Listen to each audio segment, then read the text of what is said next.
Hello students, good afternoon all of you. आज हम पढ़ेंगे कवित्री अक महादेवी द्वारा रचित कविता। यहाँ पर उनके दो पद दिए हुए हैं। प्रथम पद में कवित्री ने अपनी ईश्वर की प्रार्थना में अपनी इंद्रियों को नियंत्रण में रखने के लिए कहा है।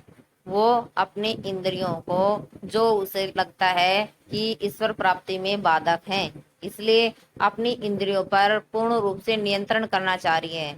हमारी जो इंद्रियां हैं, हमारी जो शारीरिक आवश्यकताएं हैं, उसके लिए हमें बहुत से कार्य करने पड़ते हैं। और कवित्री का ये मानना है कि इसलिए हमारा ध्यान ईश्वर से भटक जाता है।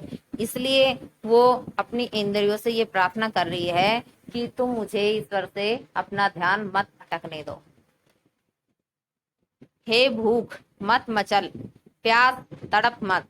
कवित्री कह रही कि हे भूख तू मचल मत। अगर भूख लगेगी तो मनुष्य खाने के लिए कुछ न कुछ प्रयत्न करेगा और उसे कमाना पड़ेगा, परिश्रम करना पड़ेगा। इसलिए कवित्री कह रही है कि हे भूख तू मचल मत, मुझे परेशान मत कर।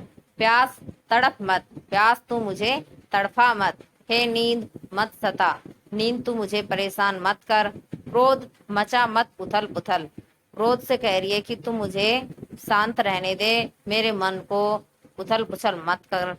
हे मोह पास अपने ढील, और मोह के कारण मनुष्य बहुत सारे गलत भी काम भी करता है। इसलिए कवित्री कह रही है कि हे मोह तुम अपनी जो पास जो जकड़ है उसे ढीला कर दे, यानी कि तुम अपनी जकड़ को मेरी तरफ से हटा ले, मुझे अपने बंधन में मत बांध। लोभ मत ललचा, और लोभ तू मुझे ललचा मत, मेरे मन में लालच मत लेकर आ।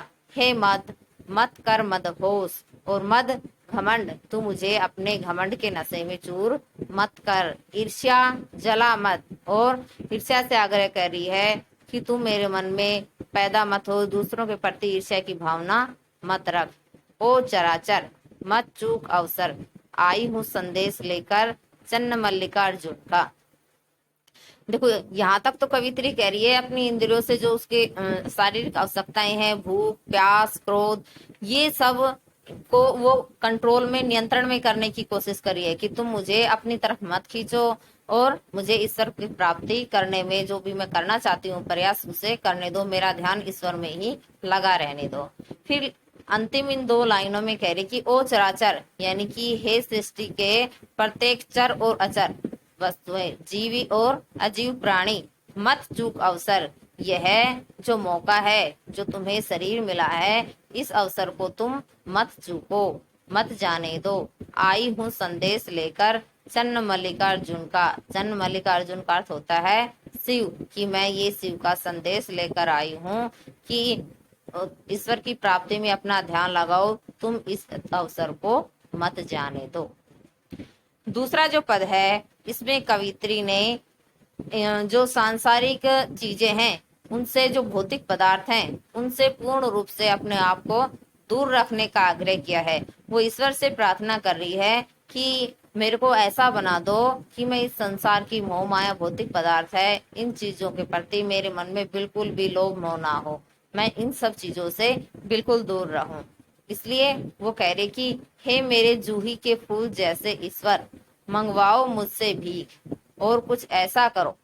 कवित्री कह रही है कि मेरे जूही के फूल के समान ईश्वर, जिस तरह से जूही का फूल कोमल होता है, उसी तरह से वो भी ईश्वर को कोमल मानती हुई कह रही है कि मेरे जूही के फूल के समान ईश्वर, कुछ ऐसा करो कि मंगवाओ मुझसे भी, कि मैं भीख मांगने लग जाऊं, यानी कि मेरा पास जो भी चीज है, जो वस्तुएं हैं, मोह माया है, ये सब मेरे पास से समाप्त हो जाए, और कुछ ऐसा हो कि मैं भीख मांगने के लिए मजबूर हो जाऊं।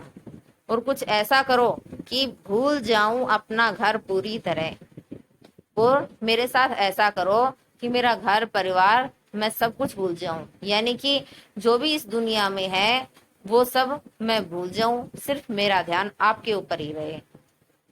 झोली फैलाऊं और न मिले भीख, और कवित्री क्या करे कि मैं भीख मांगने लग जाऊं, ऐसा करो अपना घर बार सब भूल जाऊं, और फिर मैं जब भीख मांगने लगूं और मेरी झोली बिल्कुल खाली रहे, यानी कि मुझे कोई भीख भी न दे।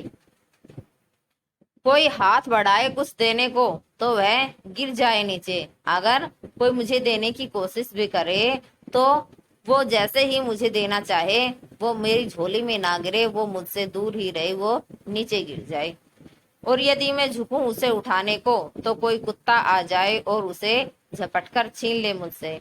और फिर भी अगर मैं उसे प्राप्त करने की कोशिश करूं तो कोई कुत्ता आ जाए और वो मुझसे छीन ले जाए। यानी कि देखो क्या कह रही है कवित्री कि पहले तो मेरे पास जो कुछ है, जो भौतिक चीजें हैं, वो सब समाप्त हो जाए।